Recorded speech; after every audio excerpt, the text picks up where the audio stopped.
자, 잠깐만요. 네. 제가 좀 답답해서 그 사회자이지만 한두 가지 두 분한테 좀 같이 좀 물어보겠습니다. 지금 형사과장님 앞으로 좀 나와주세요.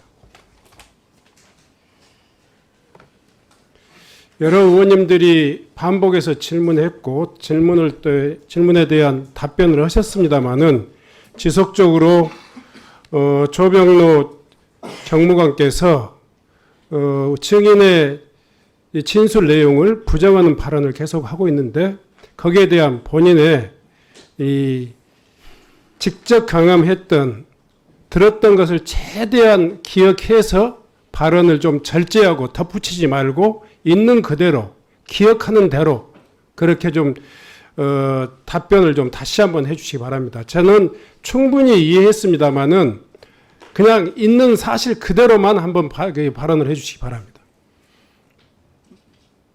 전화를 하셔서 서울청 생안부장입니다. 그 세관 얘기 안 나오게 하는 거 맞죠? 안 나오게 해주세요. 그 다음에 제가 너무 당황해가지고 잠깐 말을 못했습니다. 그랬더니 경찰도 정부기관이고 관세청도 정부기관인데 경찰이 관세청 수사하면 기관끼리 서로 싸우는 걸 비춰줄 수 있지 않느냐. 제 얼굴에 침뱉기 아니냐. 그 앞에 기자가 앉아 있어서 제가 뭐라고 말을 못할 상황이었어요. 그래서 그 서울청하고 이렇게 조율해가지고 빠졌습니다. 이 정도 대답을 했더니 올바른 스탠스입니다. 국감에서 야당이 정부 엄청 공격할 건데 야당 도와줄 일 있습니까? 아주 올바른 스탠스예요. 잘하고 계십니다. 이렇게 하고 끄는 게 전부이고요. 조병로 경무관님이 말씀하시는 것은 추후에 그 전화가 경비전화로 통화한 거기 때문에 제가 그 사실을 다투기 위해서 마음을 먹었던 때입니다. 제가 직을 걸고 싸우겠다고 이렇게 공표를 하고 나서 녹취를 했던 그런 상황이고요. 그때 대화했던 내용을 섞어서 지금 말씀하시는 거고요. 그때 용산 얘기하지 않았습니다. 저는. 제가 김찬수 서장의 말을 빌어서 용산에서 알고 있어서 심각하게 보고 있다는 그런 말을 제가 듣고 있습니다. 그랬더니 조병로 경무관께서 하시는 말씀이 용산에서 전화 또 왔어요? 이렇게 물어봐서 제가 판단을 그렇게 한 것이지 조병로 경무관께서는 그 이후에도 계속 전화를 하셔가지고 구체적으로 물어보신 것이지 전후관계 지금 헷갈려 하시는 겁니다. 경비전화로 통화하셨다는 것이 지금 조병로 경무관의 전화가 경비전화였다는 이야기입니까? 본인의 전화가? 생안부장실 경비전화로 저희 형사과장실 경비전화로 이렇게 전화를 거신 겁니다. 처음에 10월 5일입니다. 조병로 이 경무관 나와주시기 바랍니다. 지금 우리 영등포서 그 형사부장 그 발언은 매우 구체적이고 일관된 지금 증언을 하고 있습니다.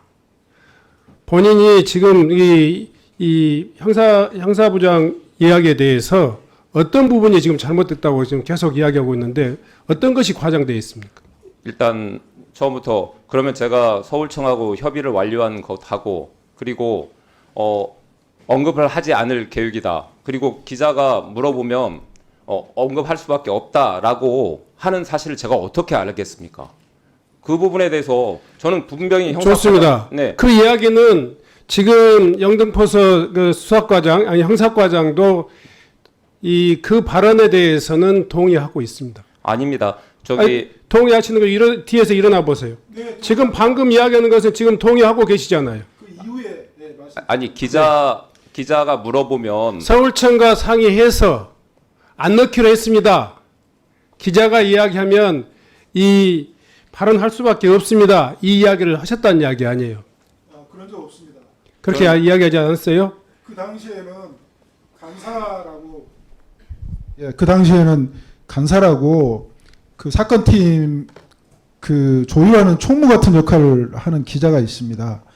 그 브리핑 관련해서 협의를 하고 있던 중인데 갑자기 제가 외압성 전화를 받아서 우리 조직의 그 치부를 얘기할 수는 없지 않겠습니까? 그래서 서울청하고 협의해서 다 빠졌습니다. 요 발언 외에는 제가 그 경비 전화로 한 말이 없습니다. 그 이후에 조병래 경무관께서 지금 제가 전화를 걸어서 그 상황을 제가 확인하고 녹취를 됐습니다. 했던 과정에서 나온 말입니다. 예.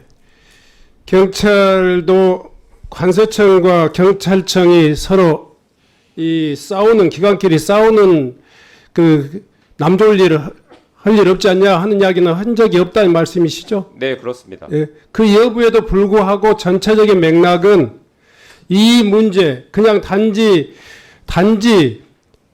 소위 말해서 이 세관의 이야기가 언급되느냐 안 되느냐 여부를 확인하기 위해서 전화했다는 그 이야기 적절치 못하다는 것 인정하시죠? 네, 그렇습니다. 그 부분에서 그래서 그런데요. 네, 지금 대한민국의 국민들이 다 보고 있고 이 자리에서 있는 우리 의원들이 판단하고 있습니다. 네, 그 이야기가 단지 사실만 확인하는 그 전화였다라고 주장하는 경무관 아마 평생 경찰에서 근무하셨고 다양한 수사 사건도 경험하셨을 텐데 네.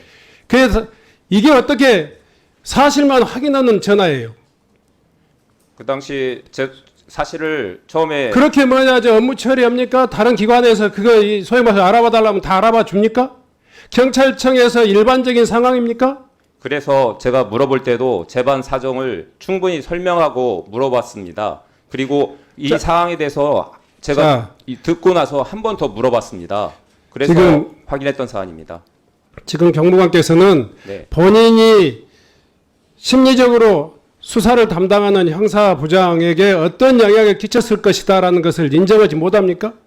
지금 그냥 단순히 그냥 사실 확인차 전화라고 했는데 지금 형사과장이 오해하고 있다고 주장하는 겁니까? 형사과장이 이 통화가 끝난 이후에 9일이 지난 토요일 오후에 저한테 자, 그 전화가 이야기는 와서 그 첫 이야기는 번째 이야기하고 있습니다. 네네 지금 이야기하고 있잖아요. 네네 경비 전화로 전화 받았기 때문에 네. 다시 이 문제를 본인이 결심해서 사실 확인하는 전화라고 이야기하잖아요. 그 이야기가 지금 최초의 전화의 의도를 왜곡할 근거가 되지 못하고 있단 말이에요.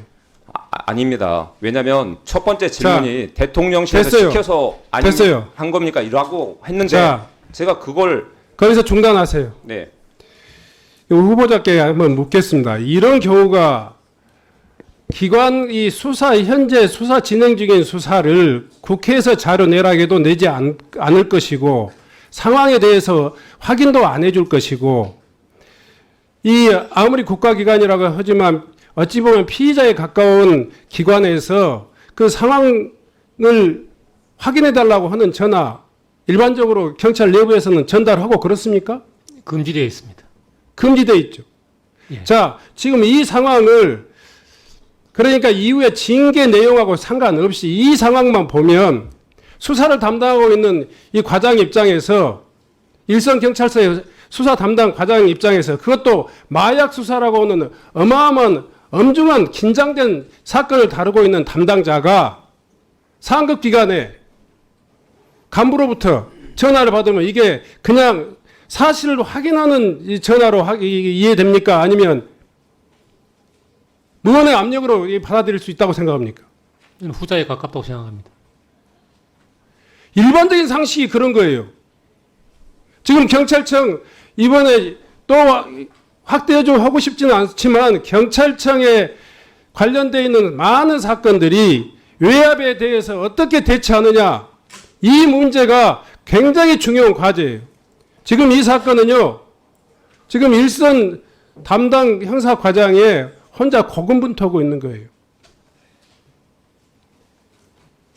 더 이상 이 사실을 왜곡하지 마시고 본인이 부적절한 것에 대해서는 이 자리에 대해서 인정하시고 들어가세요. 위원장님 그러면 제가 지금 충분히 이야기하셨어요. 형사과장이 충분히 녹취를 이야기하셨다니까요. 했었으니까 그 형사과장의 녹취록을 한번 확인해 보시면 정확히 알 수 있지 않을까 생각됩니다. 전체 다 녹취했다면 그걸 통해서 확인할 수 있다고 생각합니다. 끝끝내 본인의 잘못을 인정하지 않는 이 당사자에 대한 이 앞으로의 어떤 이 국회 대처는 엄중할 것입니다. 따로 청문회 해야 돼요. 들어가 주세요.